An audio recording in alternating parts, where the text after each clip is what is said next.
কুটুম আর কাটাম। এবারের গল্প সত্যজিৎ রায়ের কুটুম কাটাম। গল্প পাঠে ইমেল ও পল্লব। কোথায় পেলি এটা? আমাদের বাড়ির কাছেই ছিল, বলল দিলীপ। একটা জমি পড়ে আছে কাঠা তিনেক, তাতে কয়েকটা গাছ আর ঝোপঝাড়। একটা গাছের নিচে এটা পড়েছিল। অলোকের বাড়িতে সেদিন দেখছিলাম একটা গাছের গুড়িকে কেটে তার উপর গোল কাচ বসিয়ে টেবিল হিসেবে ব্যবহার করছে। দেখে আমারও শখ হয়েছিল, গুড়ির বদলে এইটি পেলাম। ব্যাপারটা আর কিছুই না, একটা গাছের ডালের অংশ। সেটাকে একভাবে ধরলে একটা চতুষ্পদ জানোয়ারের মতো দেখতে লাগে। জিনিসটাকে চার পায়ে দাঁড় করানো যায়, যদিও একটা পা একটু বেটে বলে কাত হয়ে থাকে। পিঠটা ধনুকের মতো বাঁকা, একটা লম্বা গলাও আছে, আর তার শেষের অমসৃণ অংশটাকে একটি মুখ বলে কল্পনা করে নেওয়া যায়। এছাড়া আছে একটা 1 ইঞ্চি মোটা লম্বা লেজ। সব মিলিয়ে জিনিসটাকে বেশ দেখবার মতো। দিলীপের যে চোখ পড়েছে সেটাই আশ্চর্য। অবশ্যই আশ্চর্য বা বলি কি করে, দিলীপ চিরকালই একটু অ্যাটিস্টিক মেজাজের। স্কুলে থাকতে বইয়ের পাতার ভেতরে ফুলের পাপড়ি আর ফার্ন গুজে রাখত। ওর সারা বাড়িতে ছোটখাটো শিল্পদ্রব্য ছড়ানো রয়েছে যাতে সুরুচির পরিচয় মেলে। ঢোকরা কামারদের কাজ দেখতে একবার বোলপুর থেকে ঘুষকুড়া চলে গিয়েছিল। সেখান থেকে আমাদের সকলের জন্য একটা করে ঢোকরার কাজের নমুনা নিয়ে এসেছিল। পেঁচা, মাছ, গণেশ, পাত্র, যেগুলো ভারী চমৎকার। আমি বললাম, এ ধরনের জিনিস কিন্তু তুই প্রথম সংগ্রহ করছিস না। গাছের ডালের পুতুল তোর আগে আরেকজন জমিয়ে গেছে। অবনীন্দ্রনাথ তো জানি, তিনি এগুলোকে বলতেন কুটুম কাটাম। এটাকে কি বলা যায় বলো তো? কি জানোয়ার এটা? শেয়াল না শুয়োর না কুকুর? নাম একটা ভেবে বার করা যাবে। আপাতত কোথায় রাখছিস জিনিসটাকে? আমার শোয়ার ঘরে তাকে, কালই তো সবই পেয়েছি। তুই এসে গেলি বলে তোকে দেখালাম। আমি আছি একটা বিজ্ঞাপন অফিসে, আর দিলীপ কাজ করে একটি ব্যাংকে। দিলীপ বিয়ে করেনি এখন। আমার একটা সংসার আছে, একটি 5 বছরের ছেলে আছে। তাকে সবে স্কুলে ভর্তি করেছি। দিলীপের বাড়িতে মাঝে মাঝে সন্ধ্যাবেলা আড্ডা হয়। আমাদের আরও 2 বন্ধু শীতাংশ আর নরেনও আসে। ব্রিজ খেলা হয়। দিলীপ গাছের ডালটা পাওয়ার কয়েকদিনের মধ্যেই আড্ডায় সকলকে দেখালো। নরেন প্রচণ্ড বেরসিক। তার চোখে জানোয়ার ধরা পড়ল না। বলল, মিথ্যে আবর্জনা বাড়ি বোঝাই করেছিস কেন? এ কত রকম জাহাজ থাকতে পারে জানিস? তাছাড়া পিঁপড়ে ঘুরে বেড়াচ্ছে জিনিসটার গায়ে। সেদিন আড্ডা চলল 9:30 পর্যন্ত। তারপর দিলীপ আমার দিকে ইশারা করে আমাকে কিছুক্ষণ থাকতে বলে অন্যদের দরজার মুখে পৌঁছে দিল। তারপর দিলীপ দরজা বন্ধ করে আমার কাছে আসতে আমি বললাম, কি ব্যাপার, আজ তোকে একটু অন্যমনস্ক মনে হচ্ছে। দিলীপ উত্তর দেওয়ার আগে একটু দম নিয়ে নিল।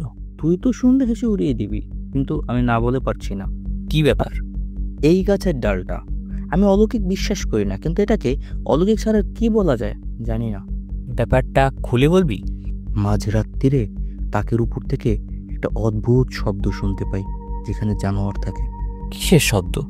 একটা ফুটোর মধ্য দিয়ে হাওয়া বইলে যেরকম শিশের মতো শব্দ হয়, কতকটা সেরকমই, কিন্তু তার সঙ্গে যেন একটা কান্নার ভাব মেশানো।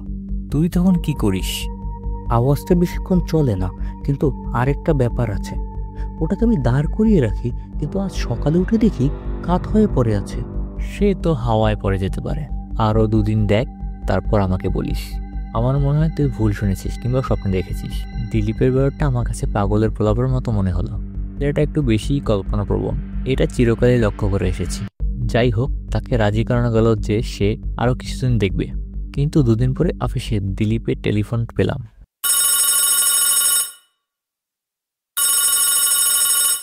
কে? প্রমোদ? হ্যাঁ, কি ব্যাপার? একবার চলে আয়, কথা আছে। কি আর করি, বিকেলবেলা অফিসের পর দিলীপের বাড়ি গিয়ে হাজির হলাম। দিলীপ বলল, বৌদিকে একটা ফোন করে দে। কেন, কি ব্যাপার? বলবি আজ রাত্রে আমার বাড়িতে থাকছিস। কেন থাকছিস সেটা পরে বুঝিয়ে বললেই হবে।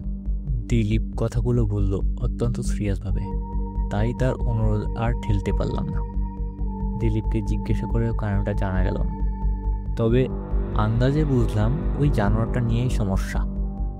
নিউ আলিপুরে বিংশ শতাব্দীতে এমন ঘটনা ঘটছে ভাবতে অদ্ভুত লাগে।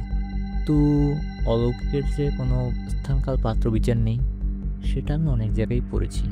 খাওয়া দাওয়া শেষে শোয়ার ঘরে এসে দিলীপ বলল, মুশকিল হচ্ছে কি, জানোয়ারটাকে যত দেখছি ততই ভাল লাগছে, শুধু ওই গোলমালটা যদি না থাক। আমরা কি জেগে থাকবো নাকি ঘুমাবো? আমি প্রশ্ন করলাম। তোর যদি অসুবিধা না হয় তাহলে জেগেই থাকি। আমার ধারণা বেশিক্ষণ জাগতে হবে না। আমি গত কদিন রাত্রে প্রায় ঘুমোইনি বললেই চলে। আমি আর দিলীপকে ঘাটালাম না। যা দেখবার তা তো দেখতেই পাবো সচক্ষে। আমরা দুজনে খাটে বসলাম। দিলীপ ঘরের বাতিটা নিভিয়ে দিল। বাইরে চাঁদের আলো রয়েছে, ত্রয়োদশীর চাঁদ, পরশু লক্ষ্মী পুজো। সেই চাঁদের আলো জানলা দিয়ে এসে ঘরে ঢুকছে, আর মেঝে থেকে প্রতিফলিত হয়ে সেই আলো দিব্যি দেখতে পাচ্ছি তাকের উপর রাখা জানোয়ারটাকে। সিগারেট খাওয়া চলতে পারে? আমি জিজ্ঞেস করলাম দিলীপকে। সৎ ছন্দে। দিলীপ নিজে পান সিগারেট কিচ্ছু খায় না। 11টা নাগাদ প্রথম সিগারেট খেয়ে 12:30 নাগাদ দ্বিতীয়টা ধরা যাব, এমন সময় হাওয়ার শব্দটা পেলাম। মিহি শব্দ, আর তাতে একটি সুর আছে। সেই সুরকে কান্নার সুর বললেই তার সবচেয়ে যথাযথ বর্ণনা হয়।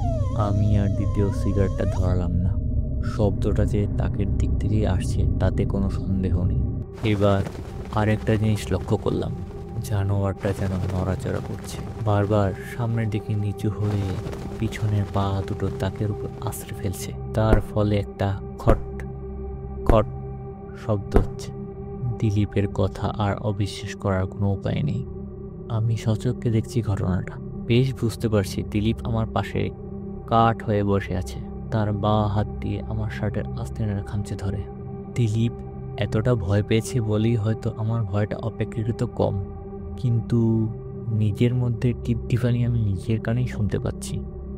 কিন্তু এরপরে যেটা হলো তার জন্য আমরা মোটেও প্রস্তুত ছিলাম না, এবং সেটা চরম ভয়াবহ। হঠাৎ তাকের উপর থেকে জানালাটা এক লাফে জোরে এসে দিলীপের বুকের উপরে পড়ল। দিলীপ চিৎকার করে রয়েছে, আ!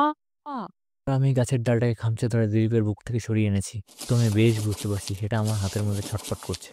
আমি তবু মনে যতটা সাহস আনা যায় এনে সেটাকে মুঠোর মধ্যে ধরে রাখলাম। এখন বুঝলাম সেটা নিস্তেজ হয়ে পড়েছে। এবার জানোয়ারটাকে নিয়ে গিয়ে আবার তাকের উপরে রেখে দিলাম। বাকি রাত আর কোনো গন্ডগোল নেই, না হলেও দুজনের কারোরই ঘুম এলো না।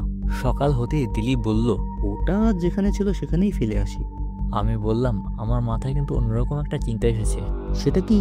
ফেলে আসবার কথা আমার মনে হয়নি, তবুও যেখানে উল্টা পেয়েছিলি সেখানে একবার যাওয়া দরকার এক্ষুনি। দিলীপ এখনো ঠিক প্রকৃতিস্থ হয়নি।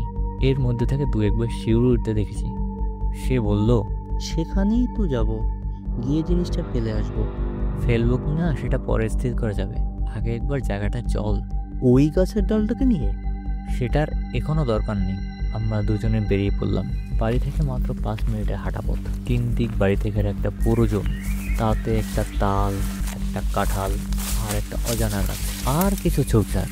এটা যে এখনো কেন পড়েছে তা জানি না।